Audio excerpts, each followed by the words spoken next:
Hey guys!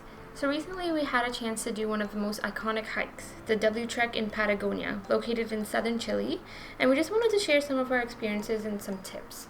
So we did the express trek, which took about 4 days. So on the first day, we took a bus from Puerto Natales at 7 a.m. for 2 hours to Torres Del Paine National Park, and along the way we could already see the beauty of the park. Our plan for this day was to register for a campsite at the central sector and then start our walk at 10:15 in the morning. So we dropped off our bags, took some water and snacks, some layers, and then we started our journey. It's an average of between a 6 to 9 hour hike for the day, depending on your pace, to get from the central sector to the Torres Del Paine Towers and back.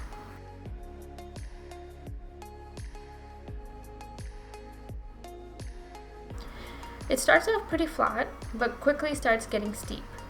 Once you climb for an hour, you can start seeing a turquoise lake behind you, and the terrain starts getting steep from there.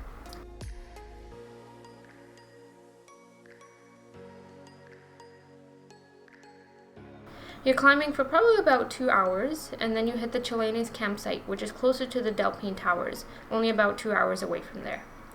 We were going to take a quick lunch break for about 10 minutes at the campsite, but we were told that there's a helicopter coming in 5 minutes to drop off supplies, so we should either leave before then, or we would have to wait around until it's gone to continue. So we just had a couple of quick bites and went on. Keep in mind that the entrance to climb to the towers closes at 3 p.m. There's a park ranger that stands at the base who will ask you to turn around if you get there late. The first day is long, so just make sure to pace yourself accordingly.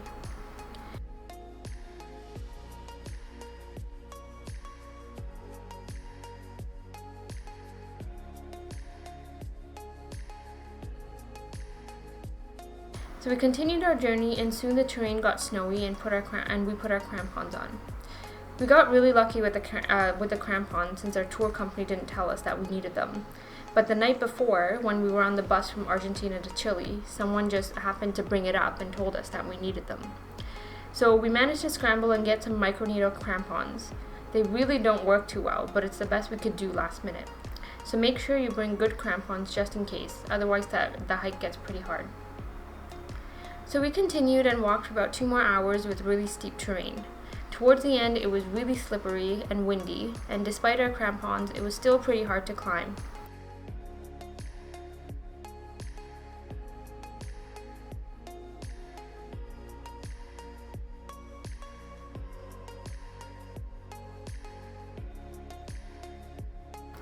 After about a total of 5 hours, we made it to the top, but it usually doesn't take this long without the snow. Just as an FYI, if it's snowy and icy, the park ranger will not let you pass if you don't have crampons, and you'll be forced to turn around at the base without climbing to the towers. Your several hours of climbing will be for nothing, so make sure to always have them on you, just in case. We did see a whole bunch of people being turned away, unfortunately, because they weren't told to bring crampons from their tour group, so they didn't have any. They are quite strict about it, so just be on the safe side and bring them with you. The journey back down took around 4 hours. It's quite slippery on the way down, especially because of the steep terrain on the way up.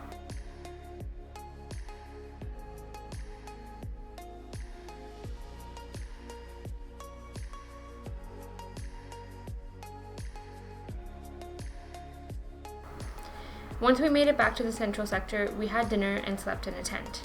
The tent is quite spacious and is made on a support above the ground, which is better because you feel less cold and you don't get any bugs in your tent. If camping in a tent is not for you, there are other options of sleeping in a dorm or a cabin.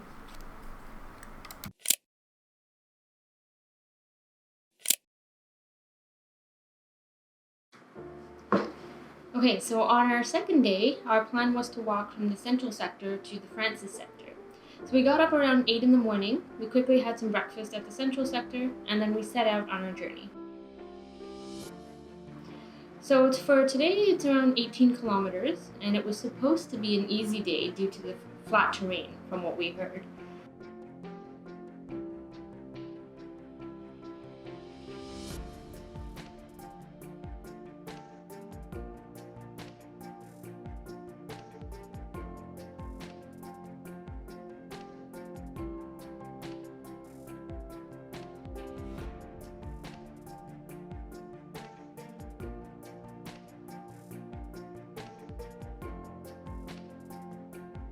We started walking through a flat rocky path, and in an hour we were greeted with a beautiful view of the lake. For the next several hours, we were walking by the lake with an amazing view of mountains in the back. We kept stopping and just looking around to enjoy the view.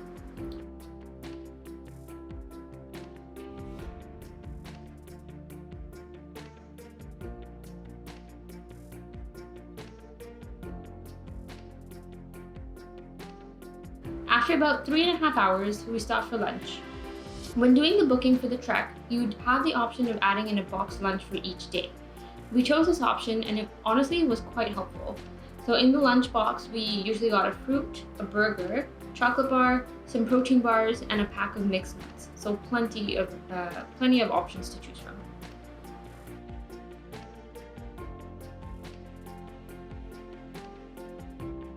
The day was supposed to be easy, but in reality, it has a lot of ups and downs, so it was definitely far from flat ground, let me tell you that.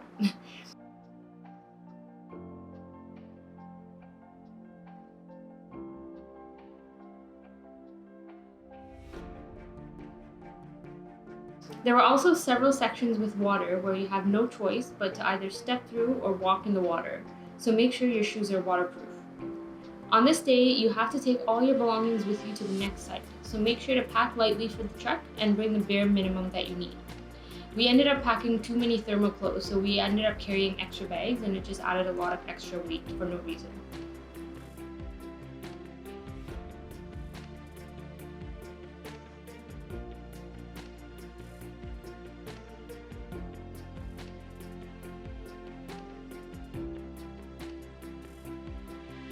We took another 4 hours to get to our campsite from the lunch spot, including another half an hour break that we took in the middle at the Cornwall campsite.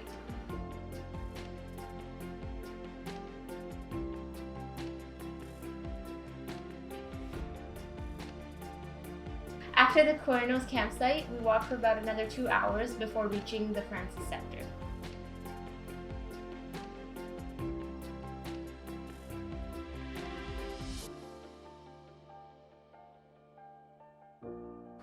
The campsite at Francis sector is on a steep hill, so they really make you work for your dinner and breakfast. However, if you're staying in the dorms, you're luckily right next to the restaurant.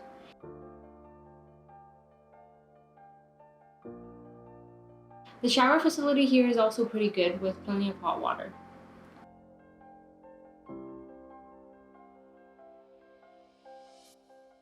We stayed in the same tent setup as in the central sector and we were here for 2 nights.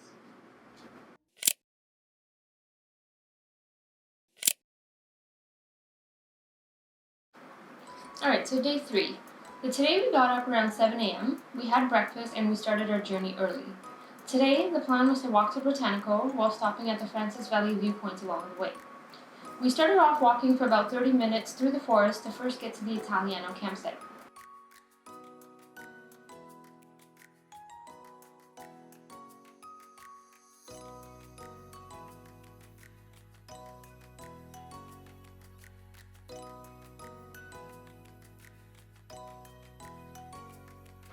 From here, it took us about an hour and a half to make it to the viewpoint. The hike was pretty full of rocks, so just be careful, otherwise you can hurt yourself pretty easily.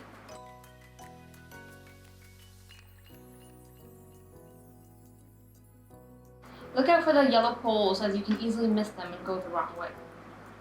The views were quite nice the whole time. The Francis Valley is absolutely beautiful. I definitely understand why this hike is so famous.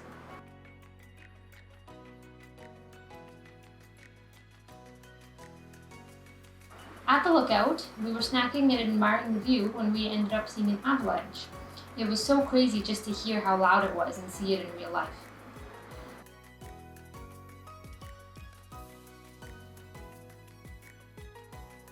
After stopping for about 30 minutes, we continued on to the Britanico viewpoint.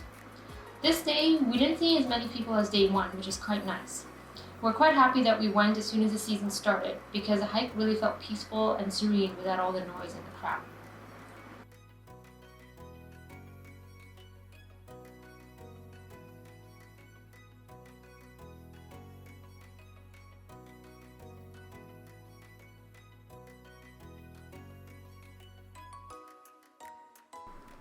And we had to put our crampons on again.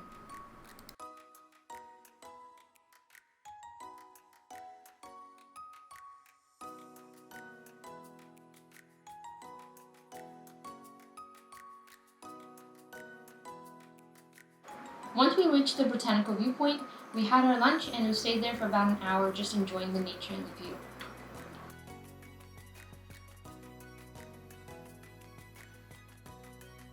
After that, we started heading back down.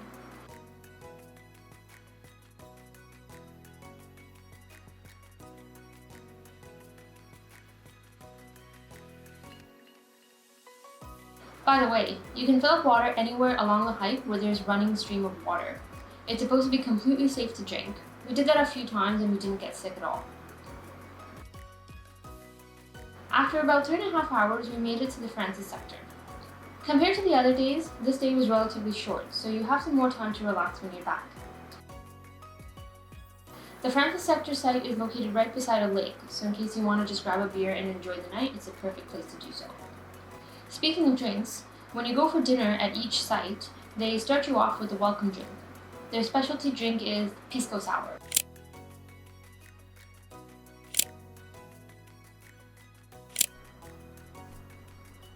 Alright, so day 4. So today we started really early again, as we were planning to walk around 30 kilometers. We got our breakfast around 6 in the morning and started walking around 7 a.m. It was going to be a long day.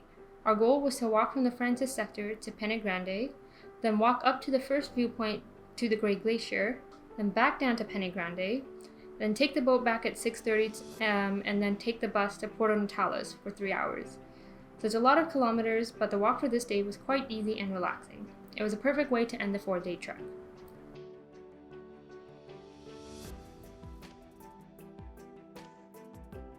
Our hike for the day unfortunately didn't start off too well. We ended up missing a turn and went the wrong way for 30 minutes and ended up in a mud pit. All our socks and shoes and pants were all wet and muddy. So be careful to not miss any of the poles. They're not always super visible. We made it to Paine Grande around 11:15 a.m. and there we left our bags in storage for 4,000 pesos. Then we started walking through a rocky terrain and some hills for around 2 hours to get to the Great Glacier.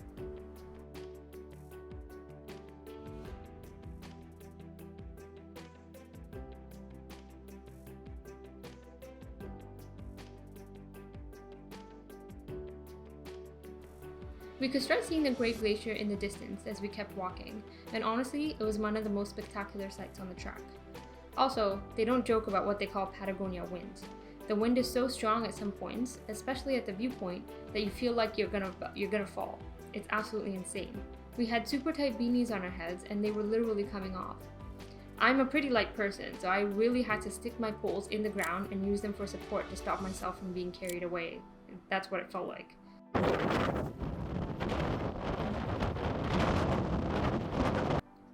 We got to the first Great Glacier viewpoint and spent about 30 minutes here before heading back.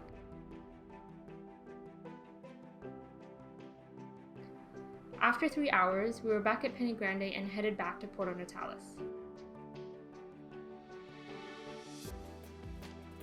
Overall, we walked around 35 hours and close to 100 kilometers over 4 days. It may seem like a lot, and honestly it is, but it was such an amazing experience. The places you work so hard to see, the people you meet, and the ups and downs make it all worth it.